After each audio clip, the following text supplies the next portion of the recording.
Hi friends, அஸ்ஸலாமு அலைக்கும். Welcome to Najla Fareed kitchen. இன்றைக்கி வந்துட்டு ரெசிபி எதுவும் கிடையாது. ஹாஸ்பிட்டல் போயிருந்தேன். ஹாஸ்பிட்டல் போயிட்டு ஸ்கேன் எடுக்கிறதுக்காக போயிருந்தோம். ஈவினிங் ரிப்போர்ட்டை காமிச்சிட்டு வரதுக்கு ஈவினிங் 4 மணி ஆயிடுச்சு. அப்படியே வந்துட்டு ஹோட்டலுக்கு சாப்பிட போயிட்டோம். ஹஸ்பண்ட் வந்துட்டு சப்பாத்தி சாப்பிட்லான்னு சொல்லியிருந்தாங்க. காலையிலேயே வந்துட்டு லைட்டாக தான் சாப்பிட்றோம், அதனால் மதியத்துக்கு வந்துட்டு ரைஸ் எடுத்துக்கலாம் அப்படின்னு ரைஸ் தான் சாப்பிட போயிருந்தோம். நான் வந்துட்டு ஃப்ரைட் சிக்கன் ஆர்டர் போட்டிருந்தேன். ஃப்ரைட் சிக்கன் பிரியாணி போட்டிருந்தேன். அவங்க வந்துட்டு ப்ளைனாக பிரியாணி சாப்பிட்டுட்டு அவங்க வந்துட்டு க்ரில் சிக்கன் சாப்பிட்ருந்தாங்க. சாப்பிட்டுட்டு அதுக்கப்புறம் வீட்டுக்கு வந்தாச்சு. வீட்டுக்கு வந்து மாமியாருக்கு காஃபி தான் போட்டு கொடுத்துட்ருந்தேன். அவங்க என் ஹஸ்பண்டோட ஃப்ரெண்டு வந்துட்டு ஒய்ஃப்க்கு வந்துட்டு 4:30 மணிக்கு டெலிவரி வா அப்படின்னு கூப்பிட்டுட்டாங்க. அதோட ஹஸ்பண்ட் என்னையுமே கூட்டிகிட்டு கிளம்பிட்டாங்க.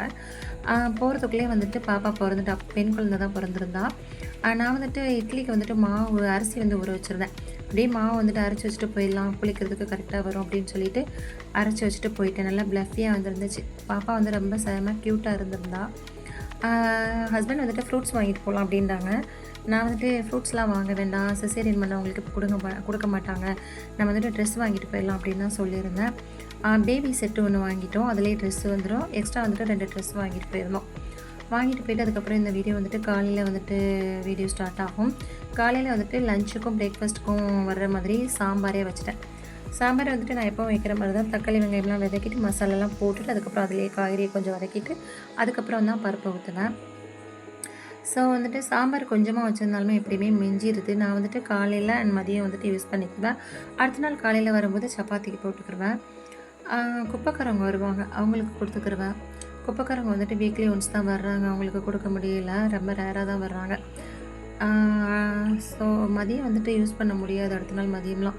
ஏன்னா சாம்பார் அவ்வளோவா ஒத்துக்கிட மாட்டேங்குது, ரொம்ப நாள்லாம் வச்சுட்டு சாப்பிட முடிய மாட்டேங்குது. ஸோ 1 டேஸ் தான் மேக்ஸிமம் வந்துட்டு நான் யூஸ் பண்ணிக்கிடுவேன். சாம்பாருமே தாளித்து வச்சு பருப்புலாம் தூக்கி ஊற்றி சாம்பார் ரெடி பண்ணியாச்சு. இந்த பக்கம் வந்துட்டு பையனையுமே நான் ஸ்கூலுக்கு ரெடி பண்ணிகிட்டு இருந்தேன். ஸோ அதெல்லாம் வீடியோவில் நான் காமிக்கல.